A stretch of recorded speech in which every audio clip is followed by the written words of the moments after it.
item is item 14. From memory? Yeah.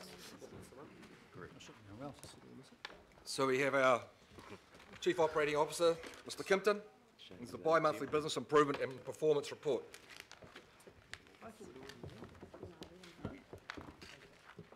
So Mr. Kimpton and fellows, welcome, thank you.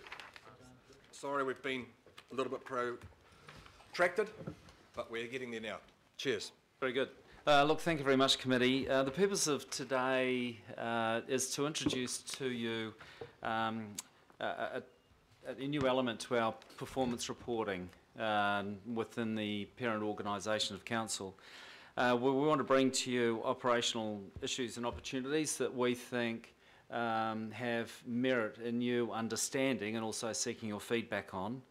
The benefit, I think, of this next session is it not only leverages off the key performance indicator data that you're getting on a regular basis through your performance report, but it tells you how we're taking that and customer feedback and some of the changes that we're proposing to put into place. So look, it complements what you're getting, but it looks to the future and building on that data. So today we wanted to focus on two key areas of change within the organisation. The first one is around how we deliver capital works, and the second one is how we're proposing to review the regulatory approvals process. Also at the end of today I'll just share with you some other areas that we're looking to transform, change, continuous improvement activities across the parent council and seek your feedback or thoughts on those. Andrew Clark is going to present on CapEx. On both of these, no decision is required, but feedback is sought. But Andrew's going to talk to the capital expenditure delivery. And in essence, what I want you to keep in mind is this represents a tighter and what I think is a financially more prudent way of handling capital expenditure. And it is something that we've been doing quietly in the background. We've seen demonstrable results from that. We've seen capital expenditure within the parent lift about 100 million per year just because we're driving performance in the way that we do that. But what we need from you is just your political support in that stewardship in the same way that we're requiring from staff. So in that respect, I'll now hand over to Andrew. He'll take you through that presentation. You should all have a hard copy in front of you, or if not, it'll be soon to arrive. We're proposing 5 to 6 minutes presentation, opportunity for questions. Then we'll go straight to Ian, who will lead the regulatory review process. Thank you very much. Okay, I'll endeavour to talk fast because I realise I'm holding up lunch. So the purpose of this presentation is just to communicate some changes to the way that we're managing new capital project delivery. We have some improvements to our internal processes to deliver more structure and rigour around the delivery of capital projects. With the draft LTP pipeline of 10 years, we've got finite funding and a discrete list of projects that we need to deliver, so we need to be tighter and sharper about how we deliver those. And we've got some initiatives that we're pursuing to better manage project budgets and deliver greater value for ratepayers, to effectively do more for less. So one of the new governance processes that we've introduced is something called a gateway process, which in simple terms is literally what it says. It's a series of gating steps that have to be gone through in a project life cycle to deliver that project. So there's a lot more rigour around the nature and the content and business case preparation before we can go into the detailed planning phase of a project. The planning phase itself has to be more granular and more precise before we can get into project delivery and so on. So what that enables us to do is to have a much more structured approach during the project life cycle to make sure that all of those key steps have been delivered and signed off before we get to the next stage of the project. So the project sponsor, who's the ultimate person accountable for the delivery of the project, is a person who has to actually sign off that each of those gating steps have been delivered satisfactorily. So all the documentation has been completed, the project risks have been assessed properly, and there's a formal sign-off before we get to the next stage of the project. So That next slide is a representation of a phase that needs to be gone through, and then the gateway step is, have all those process steps been completed satisfactorily, and are we happy to proceed to the next stage of the project?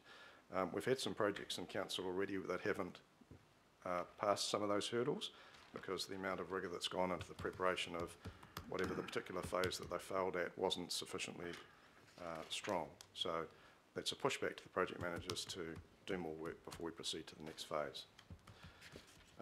So look, just to summarise the project rigour element, so particularly heading into next year, before we can commence a project, it needs to be on what at the moment is the draft LTP pipeline.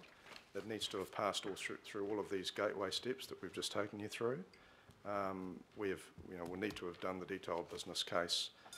It'll need to have gone through the concept stage, so it's turned into a live project. So the business case is saying it's viable, fits within the funding level, it's doable, we've got the resources to do it, and we're going to proceed. And last but not least, it's got to fit within the funding pipeline that we have to manage to, and we have the project management resources to deliver it. So the next slide just talks to how we've historically managed our projects. We've had something called a deferral process because we've never really delivered fully on the annual budgeted plan. So we've under-delivered to the expectations of effectively the community and elected members. The good news is heading into the LTP, we now have the ability to deliver on the expectations in terms of the draft budgets that have been set, and I'll talk to that in terms of the table, which I'll take you through shortly. So we just skip to that financial table. So what this graph is illustrating is, if we go back 2 years, if you look at the green line there, we delivered just under $300 million worth of capital projects in parent, but we had an annual plan expectation of $500 million. So a significant gap between expectation and delivery. So there's been a lot of effort put into lifting that performance. So last year we delivered circa $400 million versus a plan expectation of just over $550 million. So we lifted performance by $100 million.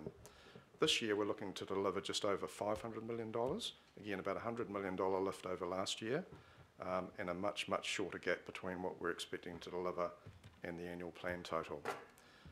If you skip into the first year of LTP, that project spend tapers off a little bit as we get to the sort of 3.5% rates funding envelope.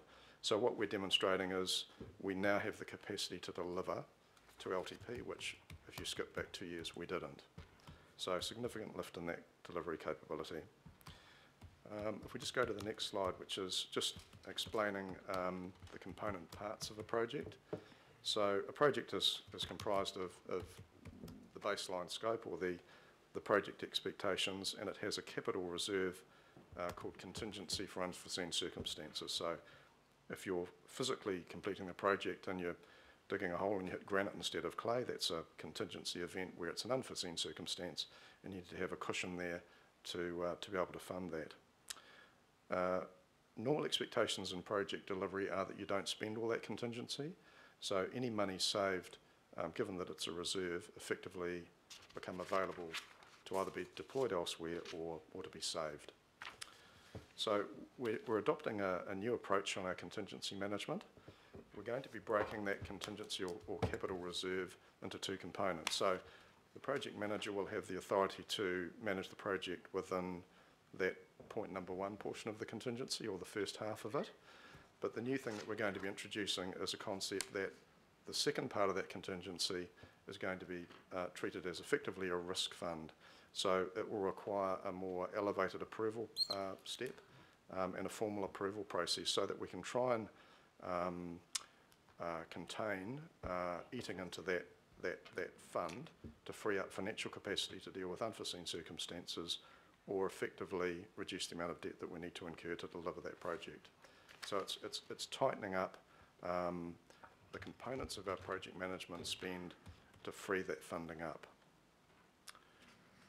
In terms of the future approach, we're placing a lot more emphasis on variation. So a variation is where the scope of a project differs from what the original intent of that project was.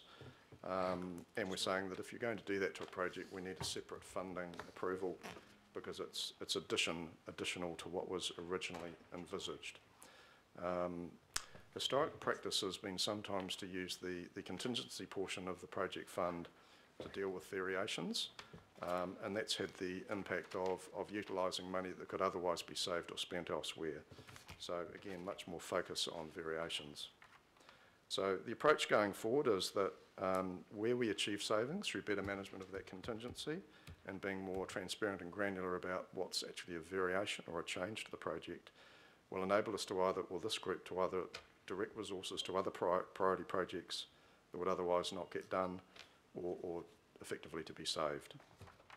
And we're going to be focusing a lot more on physical delivery of projects to spec rather than managing effectively the buckets of money that I alluded to earlier and spending all of those funds simply because the budget allows us to, as opposed to officers being more focused on delivering under the total budget funding cap.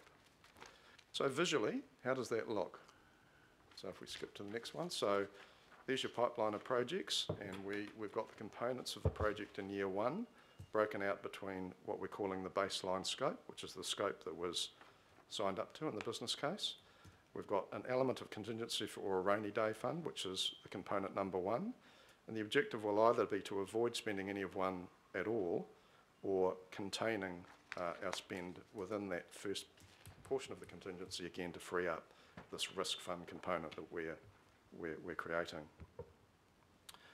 So how will we manage that pipeline in practice? Go to the next slide. Under the new LTP, we won't be able to defer spend because we've got this fixed funding limit. We've got the capacity to do it. And if we defer projects, then that's a problem in terms of the pipeline of projects that are already in LTP that need to be delivered. So we're going to be absolutely focused on delivering projects on time and on budget, effectively without the luxury of deferrals. So it's going to have to be a lot sharper.